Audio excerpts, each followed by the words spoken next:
Alhamdulillahi Rabbil Alamin, wal 'aqibatu lil muttaqin, wala 'udwana illa 'alal zalimin. Wassalatu wassalamu ala sayyidina Muhammadin wa ala alihi wa ashabihi ajma'in. Subhanaka la ilma lana illa ma 'allamtana innaka antal alimul hakim. Wa la hawla wa la quwwata illa billahil aliyyil azim. Wa ba'd.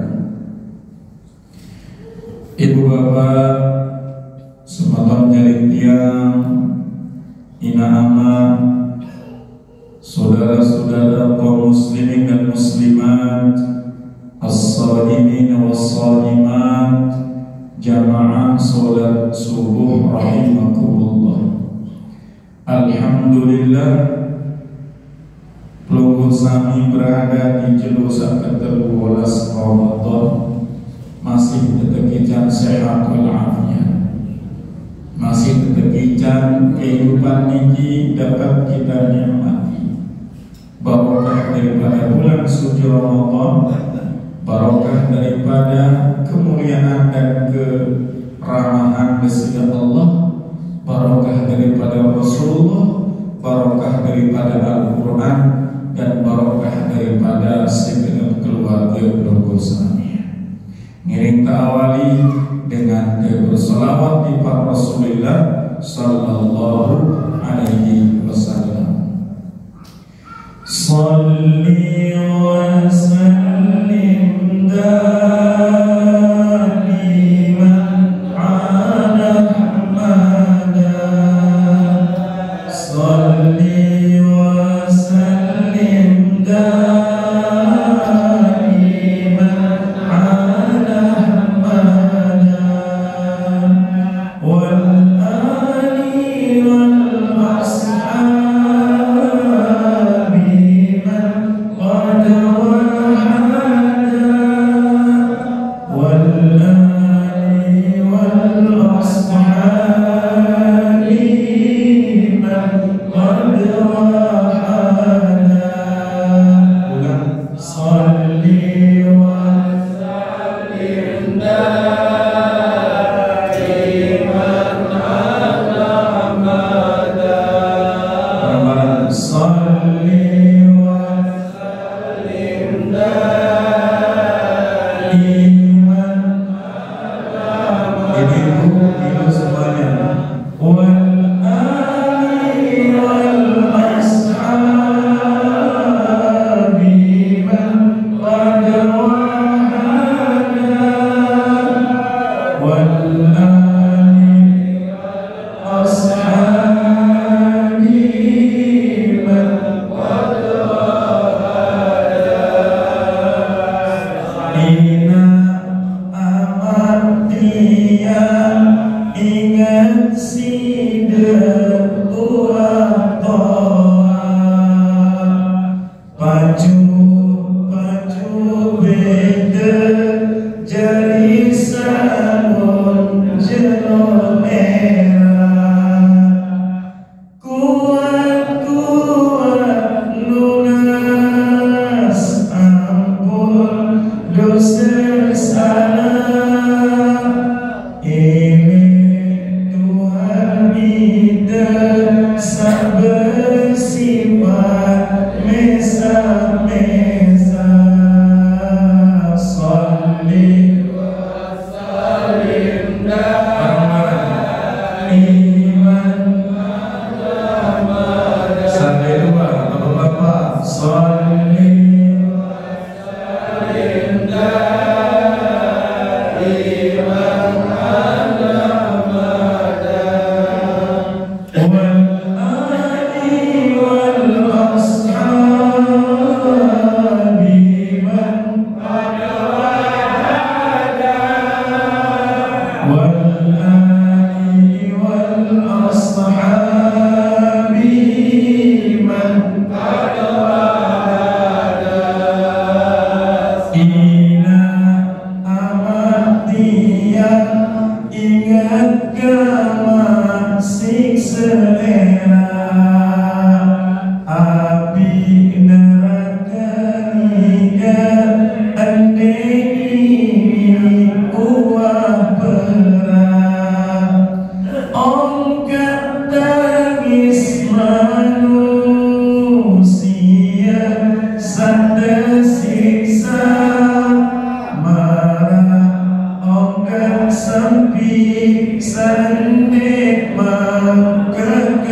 yang sengaja buat lagu ada sebelum lebih paham. Mudah-mudahan memang itu dengan orang lain ya. Namun buat umur bilang jelo berkurang sebenarnya pada hakikatnya memang berkurang, tapi pada zahirnya bertambah. Pada hakikatnya berkurang. Wahai Haji Sayuti, ini kalau rahimah, umur lewat 16 itu tahun. Tidak makin berkurang. Mungkin 65. Oh, berarti kan tahun. Oh, ini ya. Jadi kita rahim, ketentuan. Umur sekian, bilang tahun berkurang. Betanda bulu putih, pengingat saru, kado tunjang, Gigi permisi. Gigi belah. Kita pertanda. Kemudian apa balik? Ia tanda kalau pertama doa. Nah, bagi dengan taubat harus taubat dari awal. Dan sampai taubat tetapi ajal wadah. Mudah-mudahan pengusahamnya dan cara meninggalkan dunia ini nanti husnul khatimah. Bapak Ibu, kita lanjutkan pengajian subuh kita pada hari ke-13 niki dengan membahas tentang kemuliaan orang yang berdamai, kemuliaan orang yang mendamaikan manusia. Al-islahu bainan nas, mendamaikan manusia, mendamaikan sesama, penting. An Ummi Kulsum binti Uqbah, dari Ummu Kulsum binti Uqbah radhiyallahu anha, meridhoi oleh Allah daripadanya. Qalat, beliau berkata, Ummu Kulsum salah satu daripada istri Rasulullah sallallahu alaihi wasallam. Sami'tu Rasulullah sallallahu alaihi wasallam yaqul, aku pernah mendengar Rasulullah sallallahu alaihi wasallam itu yaqul, bersabda, laisal kadzab, tidak dikatakan pembohong, ndek teparan dengan lekap, alladzi yuslihu bainan nas, yang mendamaikan di antara manusia, fayanmi khairan, dia menyampaikan kebaikan, au yaqulu khairan, atau dia berkata kebaikan. Perhatikan, hadis ini jelas. Jadi dia teparan dengan kelekap berbohong orang yang niatnya mendamaikan manusia, tujuannya menyampaikan kebaikan, atau dia berkata kebaikan.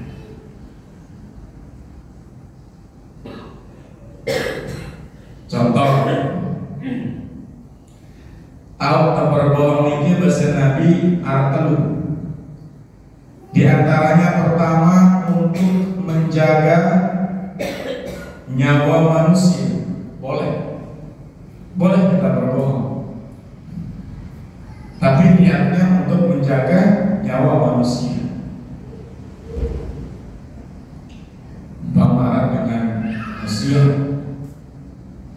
usah sakit niki wah ngalahan, lalu kayak nyebut. Nah, tahu lain nyebut dengan niki. Kalau nanti kalau tiga pada yang mati, ya, boleh kita berbohong, boleh. Yang kedua, untuk mendamaikan manusia. Salah satunya yang disebut dalam hadis ini. Contoh, Bapak Jenderal kerja itu aja. Ribut bersiap kalau saling sapa. Nah, itu lah datang. Padahal di luar karaos wajar nih. Coba kita lalu itu sampai anak itu aja kan jadi mak. Aku salah. Milih apa? Oke, kita. Padahal di luar itu namanya kita berkata kebaikan. Berkata kebaikan. Kemudian kamu kita aja awal pada maafan. Nah, lalu kembali itu aja. Mana yang salah? Kalau tidak ingin maaf, mana salah. Oh, pada saya maaf. Itu sholat.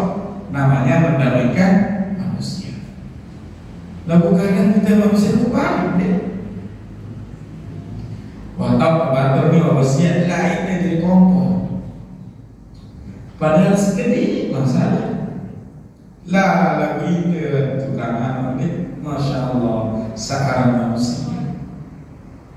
Maaf, umpama misal gara-gara rapi lah, menurut sedikit padahal, atau misal erawat umpama, misalnya tumpah seperti nabiaran, air alam misal coba naik, sini dengan ini kan.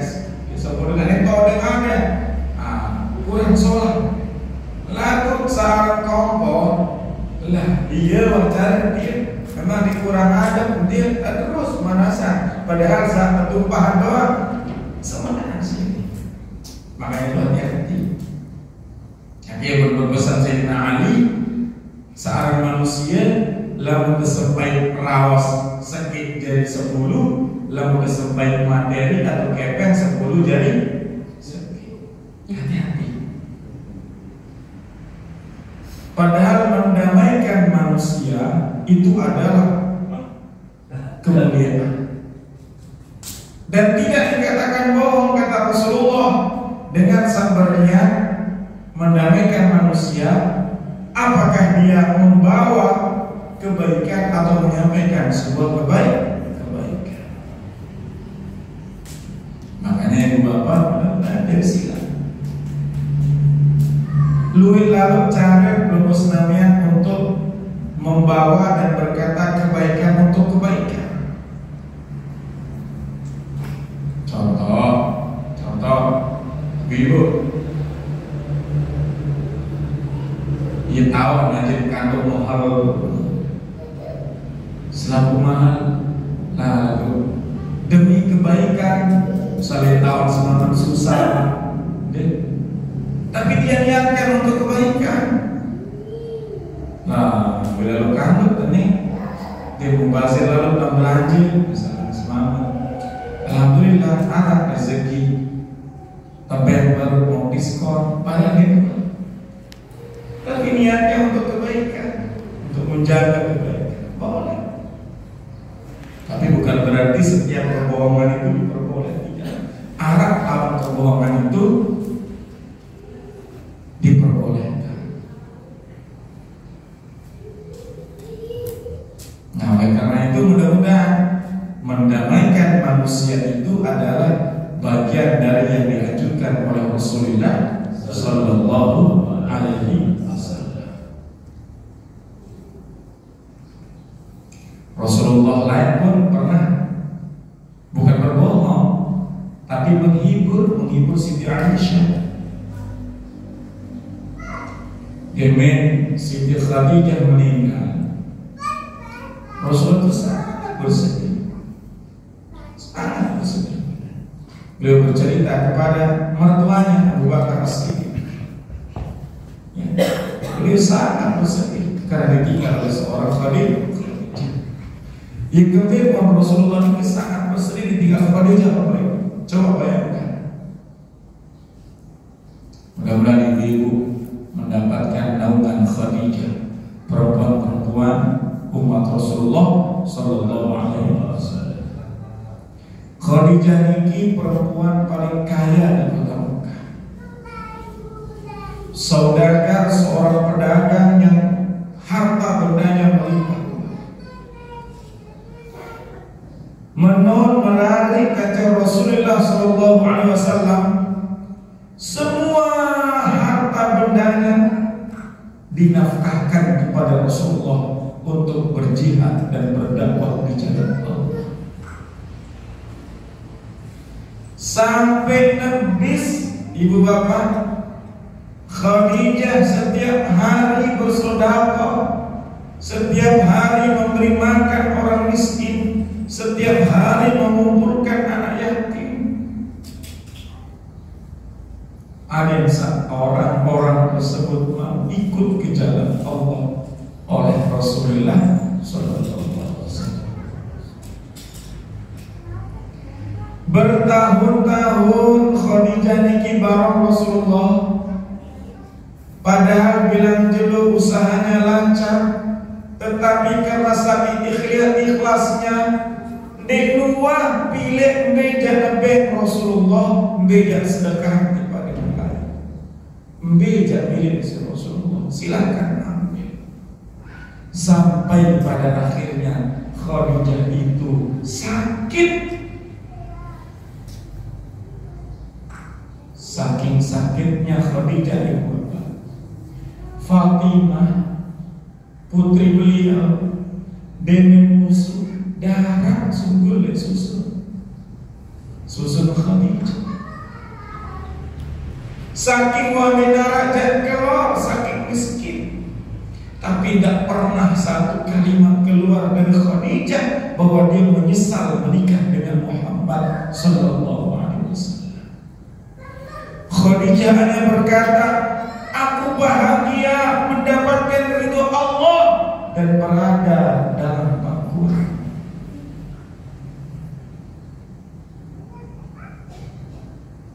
Tahu ini Bapak? Saking melihat Khadijah ketika belum wafat, beliau meminta kepada Muhammad suaminya agar kepalanya berada di paha. Pohon ngaraos Khadijah, wahai suamiku, begitu banyak harta benda aku niatkan untuk berdakwah di jalan Allah. Padahal aku jatuh sakit, po andai kemati, po dikman tutup dakwah wahai suamiku. Demi wah kering anggota badan kiri tanah, arwanungkah engkau bongkar kuburanku, engkau ambil tulang belulang, engkau sambung. Jika memang engkau kesulitan melewati sebuah jalan, aku ikhlas menerima. Coba bayangkan, Khadijah menurut sakit jangan bilina masih berkata wapis gue bandel dan arasi jatulun dengan wahai Muhammad. Anda masih butuh duit bandel, boleh mak suatu saat arak sobok langan dari tahu liwatin biar pindah jembatan, bongkar kuburanku, engkau ambil tulang belulangku, engkau sambung agar engkau bisa berjalan melewati jalan tersebut. Kata Khadijah, sampai-sampai ibu bapak tiap hari Siti Khadijah bersedekah dengan pakaian-pakaian yang baik, dengan pakaian-pakaian yang bagus, menurut pilihan kain putih dibedui.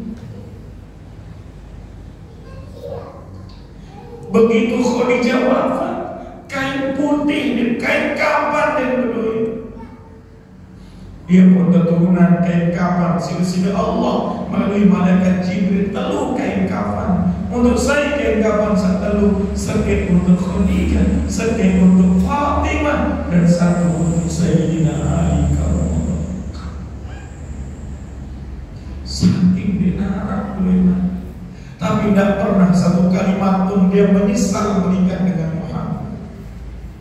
Tidak pernah dalam hidupnya merasa ini adalah penyesalan. Tapi Khadijah begitu bahagia. Coba bayangkan dia janda yang paling kaya, janda tercantik di kota Makkah.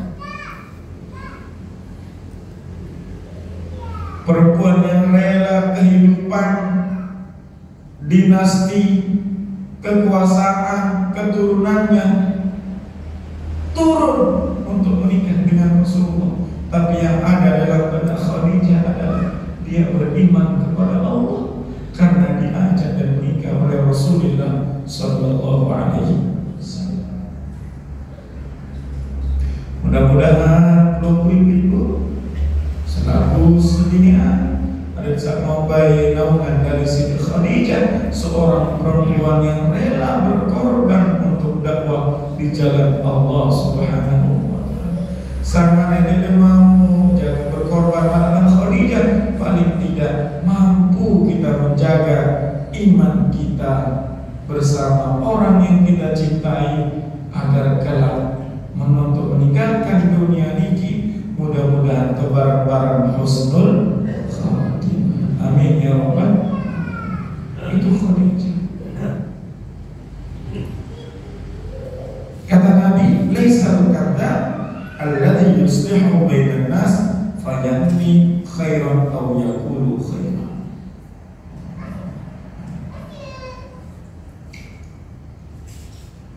Hadis berikutnya, i'tamara Nabi sallallahu alaihi wasallam fi Dzulqa'dah. Suatu ketika Rasulullah akan umrah pada bulan Dzulqa'dah. Ini setelah Rasulullah hijrah dari Makkah menuju Madinah. Fa'aba ahlu Makkah an yadkhulu Makkah. Maka orang-orang atau penduduk Makkah dengan kafir enggan, tidak memperbolehkan yadkhulu Makkah, masuk menuju Makkah. Dengan bensi dengan penduduk Makkah, Rasulullah itu masuk berumrah. Hatta qadahum ala ayyuqima biha thalathata ayyam, sampai akhirnya dibuat perjanjian di antara mereka, sampai Rasulullah pun diam selama 3 hari. Dan ini namanya Sulhul Hudaybiyah. Tahun nendok Rasulullah ini selama 7 jelo di satu tempat namanya Hudaybiyah, yaitu perjalanan kurang lebih 27 km dari kota Makkah.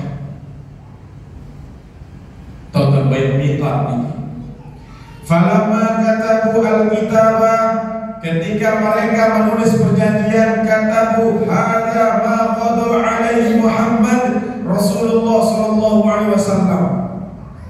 Ini adalah perjanjian atas Muhammad sebagai Rasulullah sallallahu alaihi wasallam. Jadi si tulis perjanjian ini ya, dan dibuat sebuah perjanjian. Mereka yang membuat, mereka berkata ini perjanjian antara penduduk Mekah dengan Muhammad utusan Allah. Faqalu, mereka berkata, la nuqirru biha, kami tidak setuju. Falau na'lam annaka Rasulullah, maka jika kami mengetahui engkau adalah utusan Allah, ma mana'naka, maka tidak akan ada yang akan menghalangimu. Lalu dengan kafir dan kagum dengan tulisan Muhammad Rasulullah itu. Walakin anta Muhammad ibnu Abdillah, tapi engkau adalah Muhammad bin Abdillah, Muhammad anaknya Abdullah. Faqala ana Rasulullah wa ana Muhammad ibnu Abdillah, kata Rasulullah. Penduduk Mekah, ketahuilah aku ini utusan Allah dan aku juga adalah Muhammad anaknya Abdullah. Summa qala li Ali, kemudian Rasulullah berkata kepada Ali, amhu Rasulullah, Ali, aneh hapus kata utusan Allah. Faqala, maka Ali berkata, la, tidak, wallahi la amhuka abadan, aku tidak akan menghapus kalimat engkau adalah Rasulullah. Ini milik Sayyidina Ali, karena memang Rasulullah adalah seorang Rasul. Fa'akhadha Rasulullah sallallahu alaihi wasallam al-kitabah, maka Rasulullah pun mengambil perjanjian tersebut. Fakataba hadza ma qadu alaihi Muhammad ibnu Abdillah, Rasulullah yang menulis sendiri, ini adalah perjanjian antara penduduk Mekah dengan Muhammad anak Abdullah, tercoret arah Rasulullah. Apa tujuannya ibu bapak? Rasulullah mau mengalah demi mendamaikan umatnya dengan penduduk Mekah. Coba bayangkan. Ya wah, tentu Rasulullah niki seorang utusan Allah, tetapi demi menjaga hubungan baik beliau dengan penduduk Mekah, karena beliau sudah ada di Madinah berhijrah, beliau rela menghapus perjanjian dengan kata Rasulullah itu dengan sebutan Muhammad bin Abdullah. Coba bayangkan. Bukan itu saja, apa yang diinginkan? La yudkhilu man kata silahan illa fil qirab. Tidak boleh ada orang masuk Mekah membawa senjata kecuali senjata yang ada di dalam sarungnya. Maksudnya tidak boleh ada yang berperang. Itu perdamaian Rasulullah. Wa an la yakhruja min ahliha bi ahadin in arada ayat ba'hu. Denarak dengan sakanggo subul langan kota Mekah kecuali dengan sambil milu kata Rasulullah. Ia tak terbinaan perjanjian. Wa an la yamna'u ahadan min ashabihi arada ayyuqima biha. Dan tidak ada orang yang mencegah atau melarang seseorang pun yang mau tinggal di kota Mekah. Lalu perjanjian Hudaybiyah ini, pertama Mekah berperang, kedua andai narak dengan Mekah milu Rasulullah boleh asalkan keinginannya. Sebaliknya, lamun arak dengan Madinah milik endok di kota Mekah boleh asalkan keinginannya dan tidak dipaksa. Itu cara Rasulullah berdamai, mengalah demi menjaga perdamaian. Maka aneh itu lah kehidupan kulit dulu, kehidupan keluarga, kehidupan sering semama harus terbanyak mengalah, ikuti contoh Rasulullah. Ada ibu-ibu jangan remeh yang teduk ya, anda. Belum bau kita waktu tidur baik bertidur. Yang nanti yang ketimbang ribut. Sebalik deh. Lamun bapak-bapak ribut, tahu anda gimana lalu ibu deh. Apalagi bulan suci Ramadan ya Allah. Jadi lalu coba deh Ramadan bapak ibu. Kadang gara-gara kurang sia, kadang saya membuka lama. Ini akan hadapi dengan ketenangan. Kurang rasa sia ini. Lamun 9 saat berlapang dada, Allah kakak kebetam sia. Lamun saat kurang dan berlapang dada, dah syukur dengan malu. Ada ibu kira mana? Dia tahu lelah ini urus anak, mana di rumah bonceng, apa? Padahal sekali kurang semama, kurang sensi dan seperti ini, mana? Baik, dia selesai, mana kan? Lagu memang itulah. Agar sebanyak berdamai, mengalah, harus sebanyak mengalah. Nah itu semua masih tahu diri ya, nanti. Tahu kesenian lelah, misal bapak kurang sia, yang bersia dulu tadi, ya kembali kurang sia, selesai mana? Tak pada meremon malik, mama meremon berarti kurang syukur. Lagu dia tak berbeda itu tadi, tapi memang itu kejadiannya, bahwa memang banyak yang harus kita syukuri dalam kehidupan ini. Seperti Rasulullah bersama penduduk Mekah. Beliau rela menghapus kata Rasulullah. Tujuannya apa?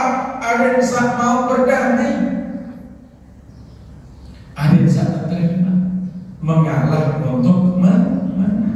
Coba bayangkan.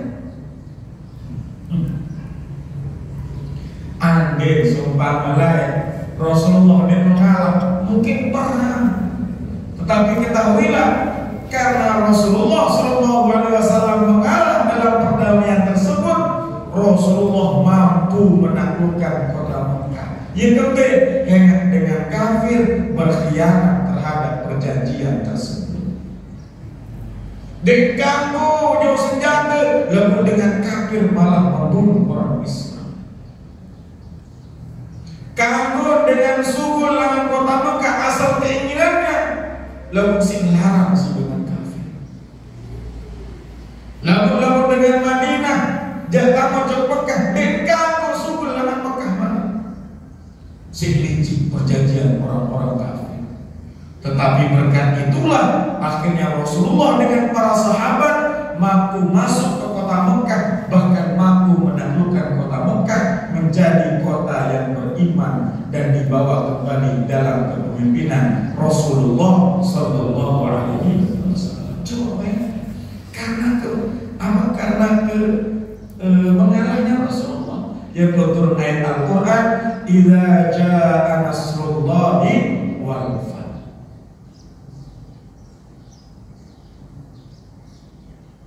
Apabila telah datang pertolongan Allah itu wal fath, maka terjadi sebuah kemenangan, pertolongan. Nah, ini kita hidup lagi, ada yang ngalah-ngalah, ada yang mau, ketenangan, perdamaian. Nggak dulu dengan lainnya, kita dulu di keluarga kode itu dulu, ekseninan dari anak. Agar tujuannya kita berdamai penuh dengan ketenangan. Nggak terusak lainnya dulu keluarga terkecil. Yang tujuannya apa? Agar kehidupan kita ini mendapatkan ketenangan, keberkahan, rahmat, kasih sayang Allah Subhanahu wa Ta'ala. Niki mudzakarah kita, mungkin ada yang mau bertanya. Kita mau jawab ada 2 pertanyaan, Bapak Ibu yang dimuliakan Allah. Mudah-mudahan nanti akan mengambil barokah. Terima kasih. Arah satu ketua mungkin Bapak Ibu silakan. Kita tahu bahwa Nabi Muhammad ini miskin sampai Siti Hadijah jantai kelamin kan, dan suruh anak lakon sorban mami, dia kado tempel kelamin. Berarti masih miskin nih. Terus sedangkan kita tahu istrinya 8 atau 9 nih. Nah kira-kira hendak ngamuk sehingga hendak apa-apa mana. Dan maka harus sabar Nabi Muhammad hendak nunas dengan Allah. Ada yang suka lah mana, ada yang sudah menderita, sudah dijalan ke mana. Mohon penjelasan. Kalau kita bilang Rasulullah miskin secara zahir, iya, tetapi tidak. Siapa bilang Rasulullah itu miskin? Tidak. Mahar Rasulullah Siti Khadijah, Masya Allah, luar biasa. Tahu berapa mahar Rasulullah? 25 ekor onta. Satu onta itu harganya 150 juta. Kepek Indonesia. Selain onta, Rasulullah itu tidak miskin. Bukan miskin Rasulullah. Secara zahir kemiskinan itu tidak nampak, tetapi tidak pada hakikatnya. Rasulullah kaya. Kekayaan Rasulullah tidak pernah diperlihatkan kepada umatnya. Seniman yang jawab pertanyaan Pak Guru, suatu ketika Rasulullah terdatang si sahabat Sayyidina Umar. Assalamualaikum, kata Sayyidina Umar. Waalaikumsalam. Rasulullah jangan begaleng ini tinduk galeng. Menotame langsung ngelek penentang Sayyidina Umar.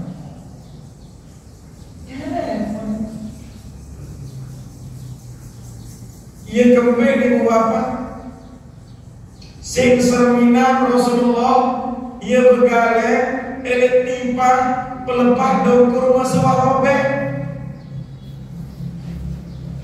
Pegalang si Rasulullah niki, pelepah kurma tangke dan itu sekeras. Menun ngasih Rasulullah ngajak, ia berbekas di bongkor sampai rambut Rasulullah SAW niki gepek, saking keras bantal garam. Nangis Sayyidina pun serminan Sayyidina Umar le muncul bareng Rasulullah anak sekarang gandum. kembali nangis wahai umat. Padahal Rasulullah tersenyum, Rasulullah si bahagia. Apa jawaban Sayyidina Muhammad? Ya Muhammad, Bizantium, kerajaan Bizantium, mereka hidup dengan emas dan berlimpah ruah harta benda. Maka dipilih hidup para raja wahai Muhammad. Apa jawaban Rasulullah? Ya Umar, aku tidak ingin umatku nanti lupa akhirat karena dunia ini. Andainya Rasulullah berlimpah ruah harta duit bandel, sang umat Rasulullah deklarasi kesekejap miskin. Tapi itu cara Rasulullah mencontohkan. Bukan Rasulullah miskin, tidak, tapi Rasulullah yang tidak mau. Hanya kembali Rasulullah sampai nekat untuk minum bersembinian siwak, bukan miskin. Ketahuilah, seluruh istri Rasulullah telah dijamin kehidupannya oleh Rasulullah sendiri. Bayangkan misalkan Ummu Kulthum, Halimah, setiap bulan diberikan jatah oleh Rasulullah. Apa jatahnya? Hanya Halimah yang tahu. Kehidupannya tidak pernah berkurang. Bahkan Aisyah, sebinian Rasulullah, paling modal, paling kode. Andai kehidupan di zaman dunia makin bau hidupi sekitar bilang 1.000 dengan sinten, tapi tidak pernah ada yang tahu oleh para sahabat kecuali istri-istri Rasulullah Sallallahu Alaihi Wasallam. Itu sinten jaga Rasulullah di umatnya. Hanya kembali demeng sampai kendaraan senjak jahat pakaian oleh sebinian Khadijah kepada Rasulullah. Itu bukan pertanda Rasulullah itu miskin, tapi memang pada saat itu Khadijah ingin menjahit pakaiannya, yang pakaian Khadijah digabung dengan pakaian yang dipakai oleh Rasulullah Sallallahu Alaihi Wasallam. Pakaian Rasul Khadijah ini masih arang sampai makin. Itu masih adanya di Topkapi, Istanbul, Turki. Masih. Jadi yang dipakai nempel itu namanya burdah. Burdah itu sorban dan sakta lilit le otak Rasulullah. Nah terbaik betul warna coklat. Ayah setempel si Khadijah, dan pakaian Khadijah itu masih ada sampai sekarang. Itu masih diabadikan oleh kerajaan Turki yang ada di Topkapi, Istanbul. Jadi mana itu? Bukan miskinnya Rasulullah tidak. Isuki Rasulullah, kaya Rasulullah. Buktinya mahal dengan Khadijah itu 25 ekor onta. Kenapa 25 ekor ayam? Onta. Onta sih mahal berdua. Masya Allah. Anak onta doang, maka ada istilah kabsyah hasi, makanan Arab, kabsyah hasi dari onta paling mahal. Lamun kambing kanjen kedua berkelor anggaplah 50 real. Kanjen kedua 1.000. Lamun lamun manuk sekitar 1 real. Lamun kapsahasi kanjen kedua 30 real. Mahal. Anak kuda dua mahal. Apalagi layak Rasulullah Sallallahu Alaihi Wasallam menikah dengan Khadijah, mahalnya ibu-ibu onta. Dan onta-onta yang besar kaya Rasulullah. Tetapi kekayaan Rasulullah tidak dipublikasikan oleh Allah kepada umat. Coba andai pengingat tentang Rasulullah sak sugi pun hidup Rasulullah bergelimang harta benda, dinara umat Rasulullah sak miskin. Tapi ketahuilah mungkin dinara sak beriman. Menidurkan kehidupan Rasulullah luwih dengan saat dia beriman. Sama dengan ketika Rasulullah memilih minuman yang disediakan oleh malaikat Jibril. Ada 2 minuman, ada arak, ada susu.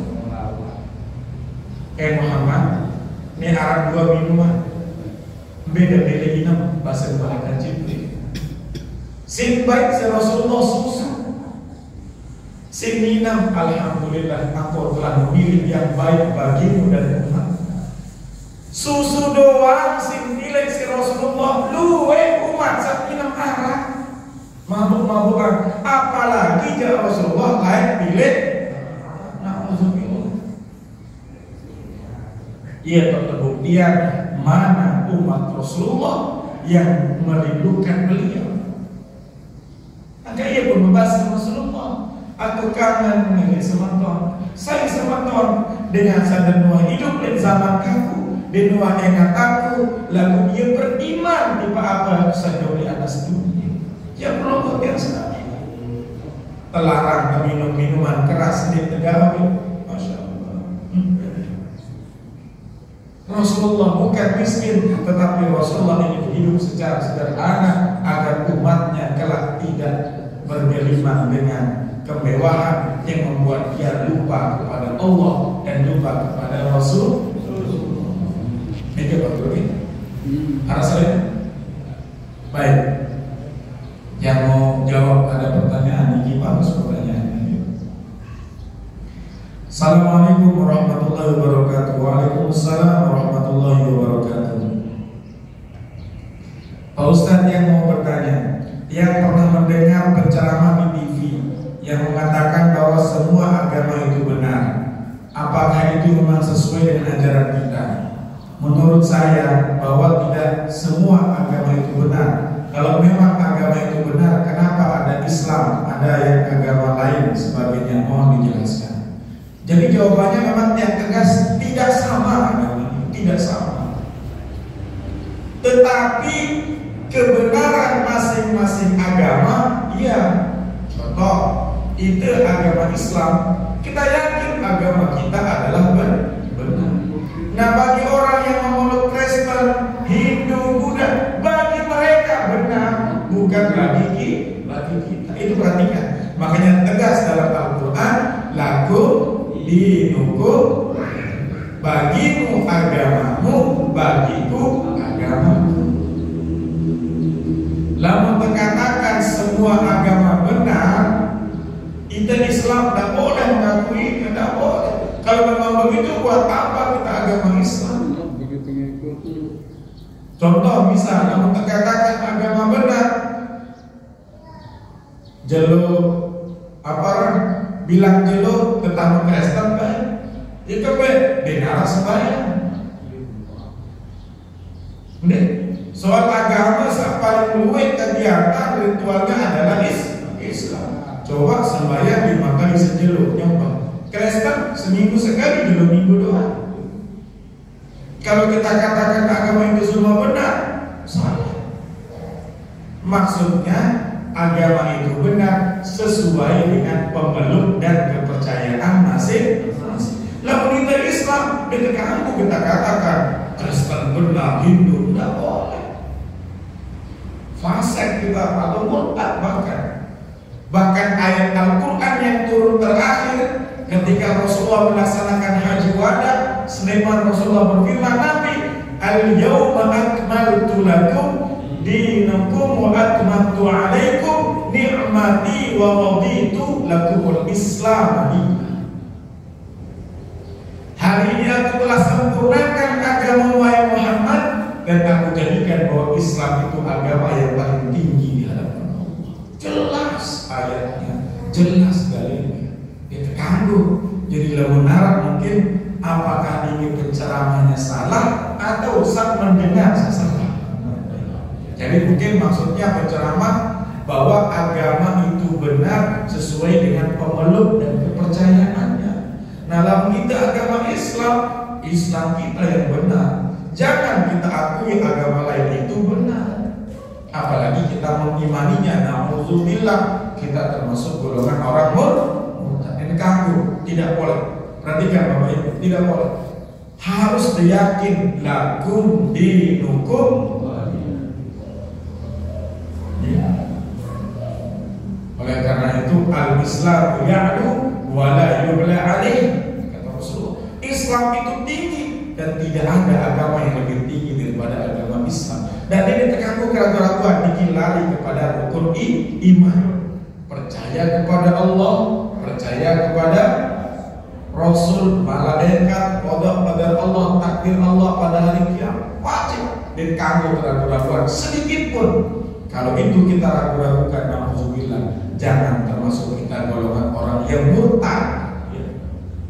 Orang yang keluar dari agama Islam.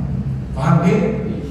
Satu lagi. Nah, sekali dia loh. Jadi sebelum lanjut tuh, siapa ketuanya ke sebenarnya saya nih, ya andek dengan ini. Dia itu bertanya karena dia tidak tahu. Lalu apakah dia ada di sini? Dia dengar nih harus jawab apa dia tidak tahu itu. Padahal tolongan saya ngirim nih, sebenarnya nih. Jadi saat bilang jelong ngirim niki, lu sebenarnya niki arah saya ngirim ke SMS. Sebenarnya niki rahasia, misal marah niki sama ketuan tentang nabiaran. Lalu niki tidak tahu niki saja ke nomor baru. Yang jelas dia dengar mungkin dalam ceramah, mungkin dia datang atau mungkin hilangan speaker mendengar. Banyak misal niki sama ketuan niki arah lahan bangker, ketuan masalah menek mungkin arah lahan timur niki. Nah sebentar, dan kita tidak perlu buka ya karena dia minta juga dirahasiakan. Yang jelas, dia begitu kan.